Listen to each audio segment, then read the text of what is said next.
Au sommaire, ce mercredi, immersion dans le quotidien des pousseurs de brouettes de Yopougon-Siporex. Vous saurez à travers ce sujet de société pourquoi des jeunes Ivoiriens exercent-ils cette activité. L'attiéké est le deuxième mets le plus consommé par les Ivoiriens. Sa chaîne de production profite énormément aux femmes à Bobo-Doumé. De l'épluchage du manioc à sa préparation, comment les femmes profitent-elles de la chaîne de production de l'attiéké? Réponse dans un instant. Et puis la 16e édition du Festival des musiques urbaines d'Anoumabo, le FEMUIA 2024, a ouvert ses portes hier mardi. Le lot de l'édition a été donné par la première dame Dominique Ouattara dans la commune de Makori.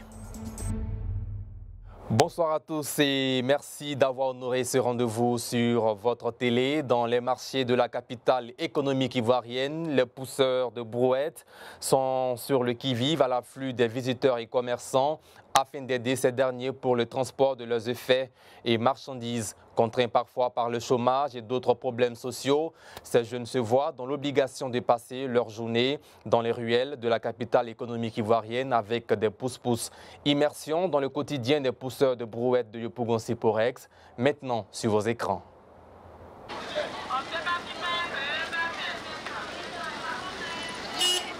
Yopougon-Siporex. Dans cette gare, impossible de passer par ici sans percevoir des jeunes pousseurs de brouettes. Ces jeunes exercent cette activité pour diverses raisons. Moi, j'étais au quartier, je ne faisais rien là-bas. Donc, je voulais passer un petit permis, je n'arrivais pas à gagner l'argent. Donc, c'est pour ça que je suis venu pousser ma brouette. Si j'ai eu un peu, j'allais passer ma permis. Les gens ont les diplômes, mais il n'y a pas d'emploi. On est obligé de venir pousser brouette. Bon, pour moi, par exemple, comme c'est là, j'ai un diplôme, mais je n'ai pas d'emploi. Donc, c'est que nous pousse à venir pousser brouette. Pour gagner un peu d'argent, aller passer nos petits concours. Lorsqu'on pousse la brouette, les gens nous voient enfants de la rue. Souvent, tu as le bagage sur ton épaule. Quand il est non bougé, elle commence à te parler mal. Ou soit c'est moi qui t'ai envoyé de venir pousser brouette. Elle nous traite les enfants de la rue. Un travail pénible pour Hippolyte, armé de courage. Mais que peut-il faire face aux réalités de la vie? C'est très dur, on ne dort pas. Souvent, tu peux venir à 3 heures. D'ici, on dit le soir, tu peux gagner 5 000. Bon, 5 000, on t'a fait quoi? Donc là, c'est pas facile, c'est très dur, on ne dort pas. Et puis, ça fait que là, ça agit aussi, sinon rien, ça nous fatigue beaucoup. Mais c'est ce qu'il disait là, comme il n'y a pas le boulot pour le moment, on est obligé de faire avec. Peut-être un jour, Dieu va parler.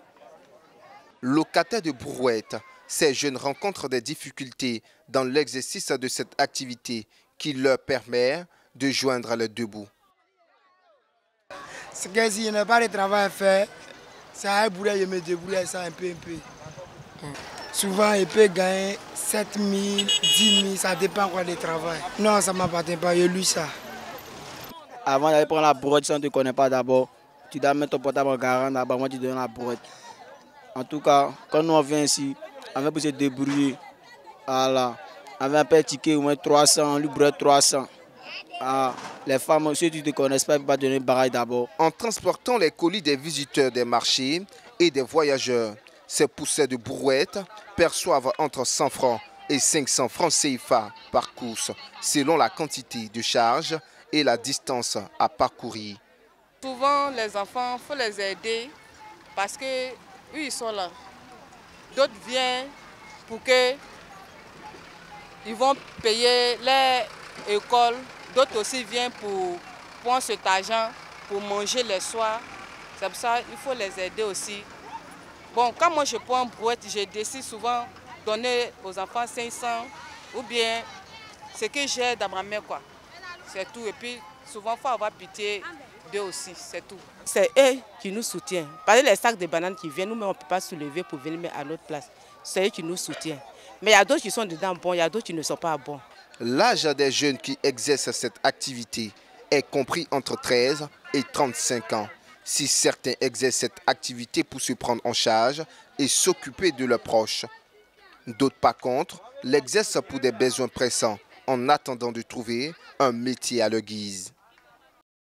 Ce reportage a été proposé par Stéphane Kwasi. L'attiéké, c'est sans doute le plat préféré des Ivoiriens. Mais le saviez-vous, la production de l'attiéké, le semoule de manioc, est une véritable opportunité d'emploi pour plusieurs femmes d'Abobo-Doumé dans la commune de Yopougon. Chaque étape de production est un business, de l'épluchage du manioc jusqu'à la préparation de l'attiéké. Ces braves femmes sont dans toute la chaîne de production. Une activité rentable pour elles, mais qui n'est pas sans difficulté. Notre reporter Clarisse Kanyala nous transporte dans l'univers de ces femmes, productrice d'attiéké de Yopougon. Bienvenue dans l'univers des productrices d'attiéké d'Abobo-Doumé dans la commune de Yopougon. Ici, le travail se fait à la chaîne. Ces braves femmes interviennent dans tout le processus de fabrication de l'attiéké. Charlotte est une contractuelle spécialisée dans l'épluchage.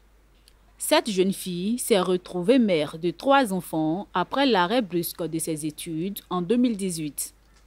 Cette activité est une opportunité pour elle de subvenir à ses besoins quotidiens. C'est une camarade, elle a travaillé ici, donc elle m'a envoyé ici. Donc dans ça, il a commencé un peu jusqu'à aujourd'hui. Ça fait 2 ans, ça fait 3 ans. Mais il n'arrive pas à garder un peu à côté, c'est ça qui me fatigue. Après cette étape, ces maniocs doivent être ensuite lavés. Une étape qui ne peut se faire sans de l'eau. Certaines mères parcourent environ 2 km pour fournir de l'eau aux productrices de l'attiéké. Le matin, on se réveille, on puise l'eau, on vend à les femmes. Nous bavons à 200. Et puis du matin, quand le soir, quand on dort aussi, c'est la fatigue. On prend un peu d'antibiotiques, les médicaments chaque soir. Matin, on force, on vient, on commence le travail, on fait encore quand le soir encore. C'est dans ça qu'on vit. C'est dans ça qu'on paye l'école de nos enfants. Oui. Sans ça, là, je ne sais pas où je vais aller travailler. Je ne vais pas travailler. Je ne peux pas laisser bras croisés. Je suis une femme battante, sans mari. Mon mari est décédé. Il me reste 8, elle fait 8 enfants. C'est ce que je fais pour nourrir mes enfants au bord. Cet endroit est devenu une véritable industrie de la production de l'attiéké. Plus de 60 personnes y trouvent leur pitance quotidienne. Mais la production de l'attiéké reste une activité pénible pour ces femmes. Parmi elles, Thérèse exerce cette activité depuis plus de 35 ans. Le vrai problème, c'est s'asseoir. Prendre un pour tailler. Matin jusqu'à 20h, on tombe malade. Bon, on a le contractuel. Une personne a 3 000. Ça dépend de combien la personne peut tailler. 3 000, il y a 1 500. On ne s'en sort pas. On paye l'eau, on paye machine, on paye moto qui transporte. On fait l'attiéké. C'est payant encore, le même contractuel. C'est fatigant. On a besoin de leur soutien. Donc, avoir pitié, faire face au gouvernement. Donc, on envoie une machine pour éplucher, pour rouler le manioc, ce qui moto pour transporter à la maison. Après le broyage du manioc, c'est à domicile que l'attiéké se prépare. À ce niveau de la production, les tâches se font toujours à la main par les contractuels. Pas de 7 h 8 on est ici. Quand on vient, on commence à travailler. On casse, on tape. Quand on tape, on finit, on s'en met au soleil. Ça devient sec, on s'en ramasse, on vient tamiser. Pendant ça, on fait abondamment. On les paye 1 500 par jour. Et en tout cas, ça nous soutient un peu. Et puis manioc, tu presses dans la machine. Maintenant, quand tu presses, maintenant, on casse. Si on finit de casser, maintenant, on tape. Si on tape, on met au soleil. Si c'est sec, on l'envoie et puis on commence à tamiser. On tamise, on allait boire. Quand on allait boire, maintenant, on prépare. Les clients viennent prendre pour aller. Ces braves femmes productrices de l'attiéké nourrissent plus de 5000 personnes par jour. Cependant, toutes les étapes de production de l'attiéké restent encore archaïques.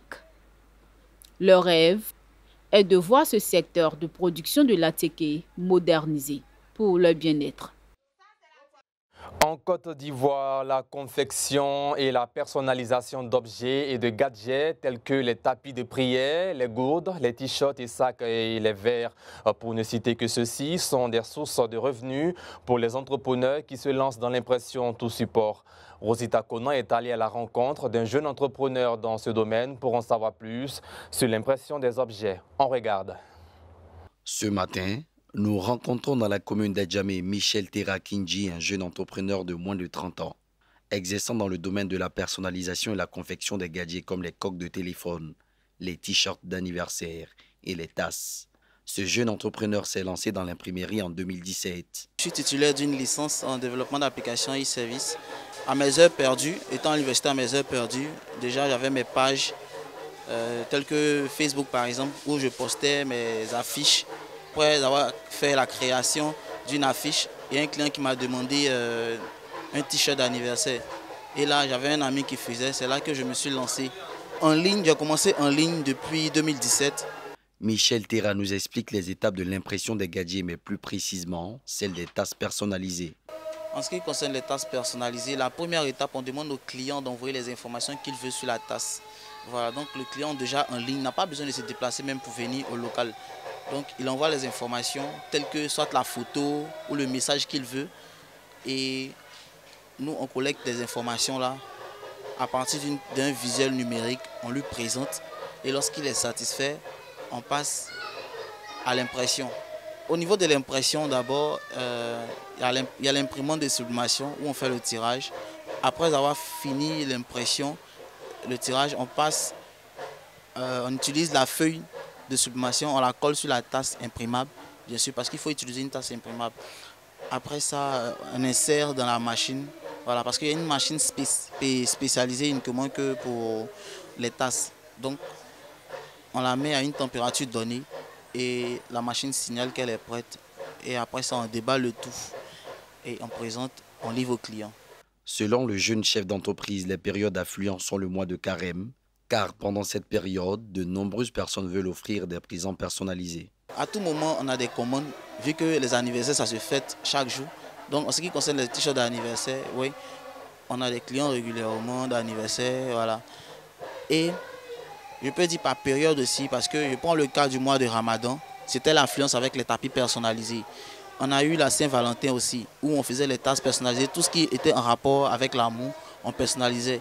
On a ces cas où on finit la confection et après livraison, le client nous fait savoir qu'il n'est pas encore prêt à recevoir la commande. Ça peut mettre des années même. Bon.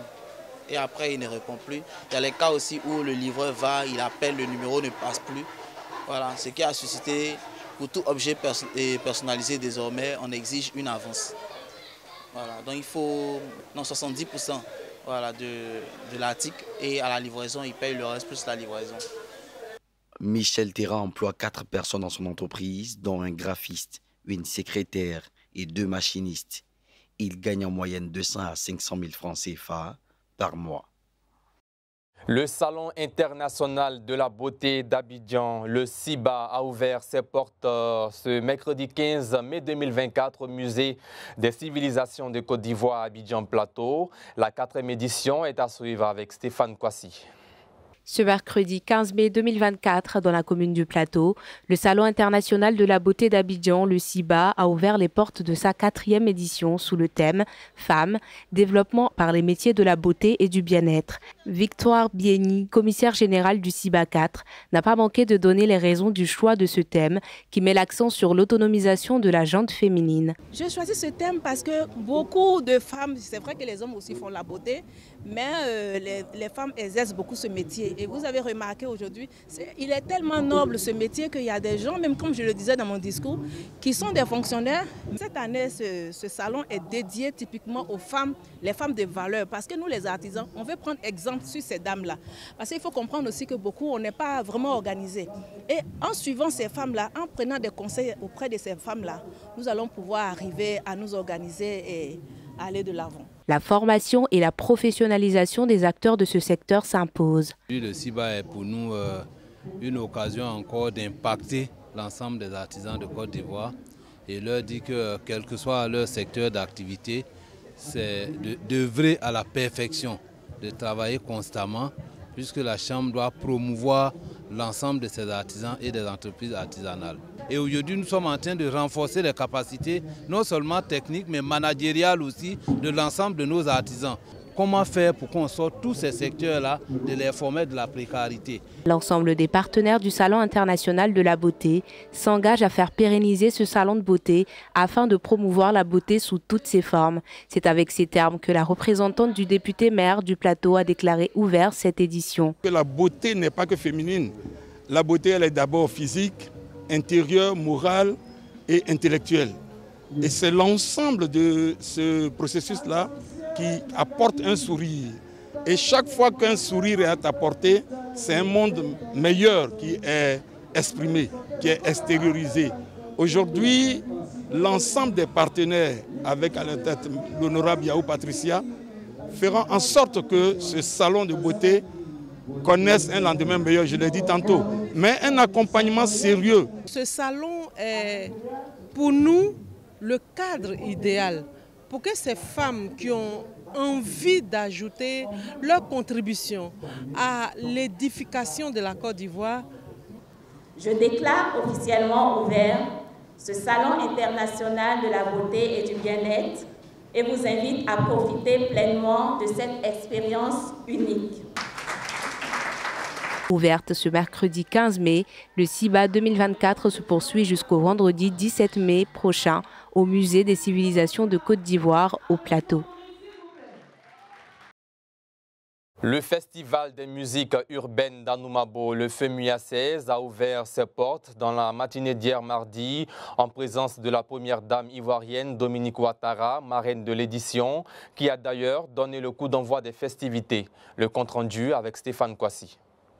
La 16e édition du Festival des musiques urbaines d'Anoumabo, le FEMUA, a ouvert ses portes ce 14 mai 2024. Cette édition est placée sous le thème « La santé mentale des jeunes ». La cérémonie d'ouverture a été marquée par la présence de plusieurs personnalités du monde culturel, des membres du gouvernement et de la marraine de l'édition, la première dame Dominique Ouattara. Pour la première dame, la question de la santé mentale des jeunes demeure une préoccupation qui nécessite la mobilisation de tous pour le soutien et l'assistance des jeunes victimes de cette maladie.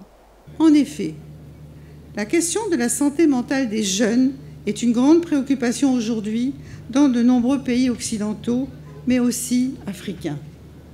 Il est donc essentiel que nous nous mobilisions pour soutenir ceux qui souffrent en silence et leur apporter des solutions et une assistance efficace.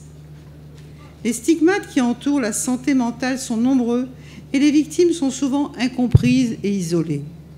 Il est de ce fait primordial de créer un environnement bienveillant où nos jeunes qui souffrent de dépression se sentent soutenus, assistés et pris en charge. C'est sur cette note que je déclare ouvert le 16e Festival des musiques urbaines d'Anoumabo. Je vous remercie. Plus de 60 000 personnes sont victimes de la santé mentale en Côte d'Ivoire. Le commissaire général en appelle à une synergie d'action. En décidant de choisir santé mentale des jeunes comme thème de la 16e édition du FEMUA, l'objectif visé par le commissariat général est d'initier la contribution des industries culturelles et créatives, notamment la musique, à une très forte sensibilisation autour de cette maladie. La santé mentale des jeunes est une vérité contemporaine, une réalité en Côte d'Ivoire. En raison de l'ampleur du mal, il s'est imposé à nous le devoir citoyen auquel le FEMUA a toujours souscrit, c'est-à-dire agir à partir de la musique, car les exemples de corrélation entre les vertus thérapeutiques de la musique et la bonne santé sont légion. La ministre de la Culture et de la Francophonie ivoirienne, Françoise Remarque, a quant à elle insisté sur le vivre ensemble. Pour Françoise Remarque, l'introduction des jeunes à la culture et à l'art est une opportunité pour inculquer à ces derniers les principes de la cohésion sociale et de vivre ensemble à travers la culture. L'initiation à l'art et à la culture développera chez les enfants des valeurs telles que la vie en communauté, qui implique le respect des autres, la discipline, la culture de l'amitié et de la fraternité et enfin la solidarité. Le thème qui a été choisi, la santé mentale des jeunes, c'est un sujet qui nous concerne. La Guinée-Bissau est honorée d'être le pays invité d'honneur de cette édition. Au FEMUA 16, la diversité culturelle de la Guinée-Bissau sera exposée au grand public. La soirée d'aujourd'hui est l'occasion de mettre en lumière pendant une semaine la diversité culturelle de notre pays. Le FEMUA va permettre de redynamiser les relations diplomatiques entre la Côte d'Ivoire et la Guinée-Bissau. En accord avec sa politique de décentralisation, le FEMUA se rendra à Farkessé-Dougou. Cette édition inclut également dans ses activités le FEMUA Tradi, le volet traditionnel du FEMUA. Le village d'Anoumombo a été désigné à cet effet. Il est important de rappeler que la première dame Dominique Ouattara a procédé ce même mardi à la pose de la première pierre de la construction de 2 écoles primaires, l'une à San Pedro et l'autre à Jacquesville, lors de la cérémonie d'ouverture de la 16e édition du Festival des musiques urbaines d'Anoumombo. Toujours en culture, les artistes du Sud Comoé manifestent depuis quelques années le désir de s'organiser en vue d'avancer ensemble. Cette volonté a été concrétisée le samedi 11 mai dernier à la salle des fêtes de la mairie d'Aboisseau par la création d'un collectif. Le compte-rendu de notre correspondant permanent dans le Sud Comoé, Emmanuel Kakou. Sur la scène de la salle des fêtes de la mairie d'Aboisseau, Amisha Berna, alias Papa Noche.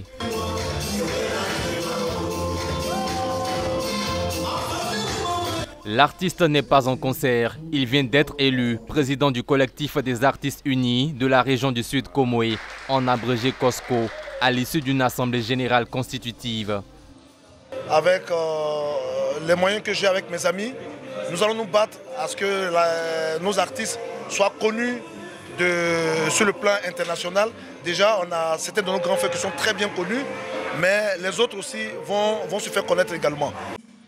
Venus de tous les départements de la région pour prendre part à cette assemblée générale constitutive, les artistes placent beaucoup d'espoir en ce collectif. C'est une très très bonne initiative pour nous les artistes, puisque nous ne sommes pas connus, nous n'avons pas de moyens, tout ça, donc ça va avantager tout le monde. On pense que c'est une bonne initiative et on espère que tout ira bien, tout se passera à merveille et que nous, les artistes de la région, pourront bénéficier de quelque chose. Cette initiative est fortement soutenue par la direction régionale de la culture et de la francophonie. Cette initiative, elle est noble, dans la mesure où les artistes du Sud Comoé ont décidé de s'unir, de travailler main dans la main pour faire avancer leur art.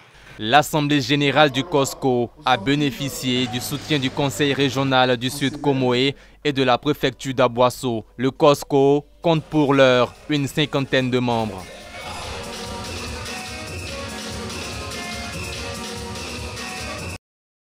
Quittons Aboisseau et déposons nos valises dans la ville de Divo où la Jeune Chambre internationale de Côte d'Ivoire a organisé du 10 au 12 mai dernier à Divo le Conseil national pour prendre de nouvelles décisions et des réformes du comité exécutif. Ismaël Traoré y était pour la rédaction de Reflet TV. La Jeune Chambre internationale de Côte d'Ivoire a posé ses valises dans la ville de Divo du 10 au 12 mai 2024 pour le Conseil national dénommé Djaka. Avant le début des travaux, le bilan à mi-parcours du président exécutif a été présenté. Suite à l'adoption et la validation des propositions faites lors de ce Conseil national, le président exécutif lance un appel à la jeunesse. À mi-parcours du mandat 2024 de la Jeune Chambre Côte d'Ivoire, nous retenons que le bilan, avec le soutien des présidents d'organisations locales, est largement positif. D'abord, nous avons ici à Divo une organisation locale, qui est la JCI Divo, qui a été implantée depuis 2 ans. Et en 2 années, ces jeunes qui ne sont pas très expérimentés, mais pleins d'engagement, pleins de rêves, ont réussi à réaliser quelque chose de formidable. Nous avons réussi à célébrer, à identifier et à célébrer les 10 jeunes les plus remarquables de Côte d'Ivoire. Nous avons réussi à organiser notre premier salon national de la jeunesse de Côte d'Ivoire. Nous avons investi dans le recrutement et la rétention des jeunes, dans la formation des jeunes. C'est avec une grande fierté que le président de la JCI reçoit le comité exécutif dans sa localité. C'est un très grand plaisir pour nous qui sommes à Divo, pour la localité de Divo, Il faut dire que depuis la création de la Jeune Chambre internationale en Côte d'Ivoire dans les années 60, c'est la première fois que notre ville d'Ivo reçoit un si grand événement. Les objectifs ont été atteints parce que à la Jeune Chambre internationale d'Ivo, nous n'avons que 2 ans d'expérience. Et nous voulons relever un défi d'ordre national. Ce réseau mondial de jeunes leaders offre des opportunités de développement. Présent à ce conseil national, le représentant du maire dans son discours dit être fier de la JCI et les encourage à travers les activités à prôner la paix. Le président de la République a déclaré l'année 2023 année de la jeunesse et cela continue. À Dibo, le maire s'inscrit dans cette logique et il accorde de l'importance à la jeunesse. C'est pourquoi il n'a pas hésité d'ouvrir les portes à la Jeune Chambre internationale version Divo pour parrainer cette cérémonie. Parce que la Jeune Chambre internationale fait une place de choix à la jeunesse. Et cela est important. Parce qu'il faut que nos jeunes soient occupés, il faut que nos jeunes puissent être des véritables agents de développement. Et cela se traduit dans les thèmes de référence de la Jeune Chambre internationale. Faut-il indiquer que la JCI est une organisation à but non lucratif de jeunes citoyens actifs qui se consacrent à la création de changements positifs dans leurs communautés respectives. Les membres de la JCI s'impliquent dans leur communauté en identifiant les problèmes existants et cherchent les solutions ciblées pour créer un impact positif. À présent, éducation. Pour terminer, en cette fin d'année, les établissements récompensent les meilleurs élèves des 3 trimestres de l'année académique en cours. Et dans la commune d'Adjamé, le collège Panthéon n'est pas resté en marge de cette célébration de l'excellence recommandée par les autorités ivoiriennes. Éducation, l'excellence au secondaire célébrée, c'est avec Ismaël Traoré.